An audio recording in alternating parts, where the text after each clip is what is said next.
Alright, hello. So, we're just doing a quick update on how the build is running. We're about to hit level 80, have made a few adjustments to the reservations we've got. We've put Cast on Freeze on, because we're running Ball Lightning Warp with 3 dragons. Our big lightning hits are freezing enemies instead of shocking them, but the Lightning Warp still leaves shocked ground, so we're scaling through primarily Shock Magnitude and shock effect, and then we've got Cast on Crit as well. We're playing Bloodmage, so we've gone down full left side for crit damage and crit chance. The base crit chance is really nice. We've got our crit chance for our main skill Lightning Warp up to around 64 at the minute, with a moderate crit damage bonus there. We've got Ball Lightning just looked up with Wild Shards, Mobility, Arcane Tempo, just so it's nicer to cast as we're walking around, and Unleash. Sometimes you'll get Unleash with the Wild Shards, and it's quite nice, gives you lots of options for teleporting with Lightning Warp. In our Cast on Crit, this is something I'm playing around with just for fun, to see what it's like. We've got double Lightning Conduit. It makes the max energy cost really high, 600, but we've got 138% increase energy gain through jewels and supports. And then also passive tree, we've got about 60% chance to refund half the cost, so sometimes it's really easy to get a lot of cast on crits out. The cast on freeze from the 3 dragons is just for getting more ball lightnings out, so that it makes our clearing a bit smoother. There's less manual casting we need to do with ball lightning. We can kind of just lightning warp where we want to. And then we've just got general survivability, mana, Grim Feast, mana remnants, and life remnants for our various resource sustain. Archmage for a big damage bonus there as well. We've got like a nice boss cluster here, so I'm gonna run 1, 2, maybe 3 bosses, just to showcase where the build's at. We'll do tier 11 to start off with. The bossing's quite nice. We've also got a manual. If you didn't watch the last video, we've got a manual Lightning Conduit cast as well, hooked up with Inevitable Crit. This is like almost a 90% crit chance on this one. Yeah, 88. And that's with supercritical. If we took it off, we could guarantee the crit, but the damage bonus of supercritical is so nice. We've got Exile just to bump that crit even more, and Elemental Focus because we don't need to inflict ailment with this one. We're just trying to smack real hard. But yeah, it's a pretty cruisy build. There's our level 80. The cast on freeze ball lightning is quite nice for just making sure we're still moving. What we were running before that, let me just spin this point real quick, get a bit more crit chance.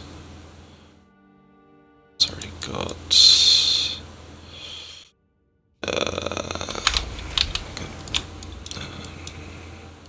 chance there, sure. Before we were running Blasphemy with either Enfeeble or Temporal Chains, just because we're teleporting onto stuff. It was nice to have that defense, but I've found the ability to just teleport around a bit more with the cast on freeze is a bit nicer. And generally we're freezing stuff anyway when we teleport on top of it, so that's kind of serving as a defense as well. The Wild Shards and Unleash on the Ball Lightning is really nice, gives you more options for where you're going to teleport to.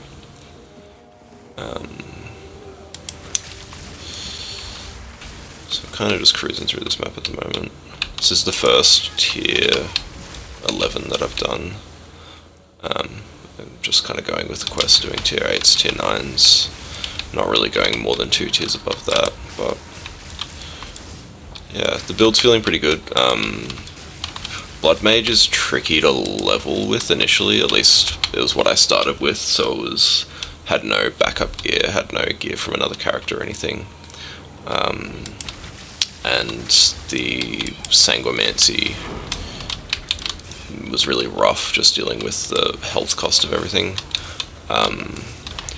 Energy Shield and Grim Harvest or Grim Feast is insane for just staying healthy. And I found the Sanguimancy kind of synergized well with this, because you're teleporting onto things as you're killing them. That's where the Blood Orbs are, it's where the Grim Feasts are, it's where the Mana Remnants are when you kill a shocked enemy, which is all we do because of the shocked ground. And then going down crit as well gets us more Blood Orbs, gets us more of the Mana Remnants as well, so it just kind of all synergizes relatively well together.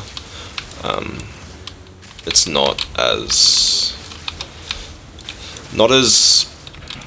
defensive of a playstyle, like it's, as you can see, very clearly offensive. You're teleporting onto things to kill them, so if it doesn't die, then it's dangerous. Unlike Detonate Dead, Bloodmage, which is just, you stand back, get your little minion to run in and blow him up, and then because he blows up you get Grim Feast and everything. Like, that build's crazy. But this is what I was kind of playing with leveling.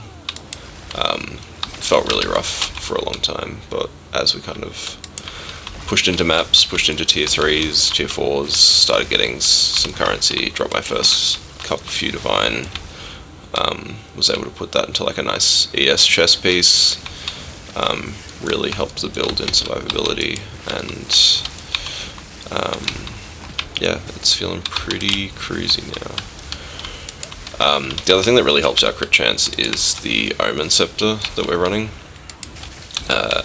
It's the only like offensive,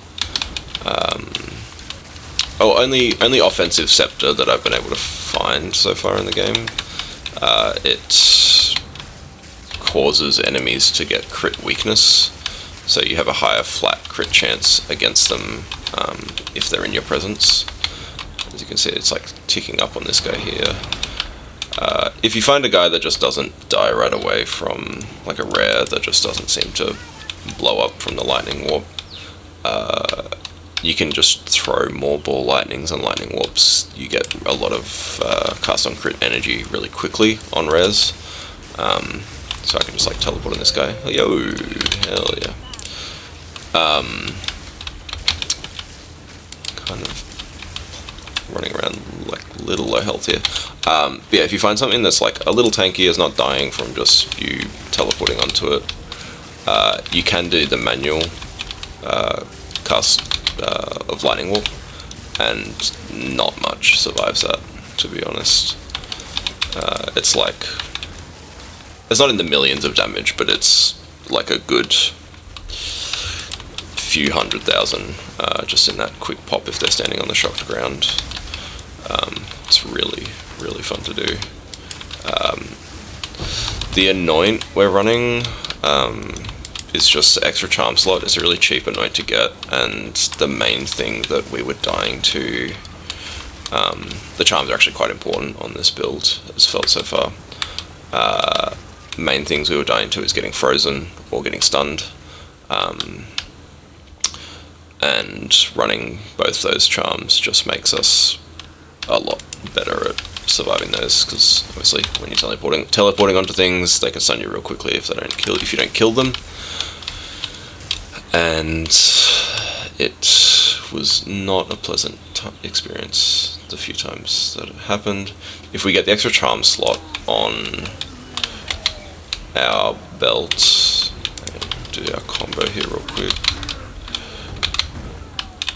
Drop down Mana Tempest, and they're both pretty low.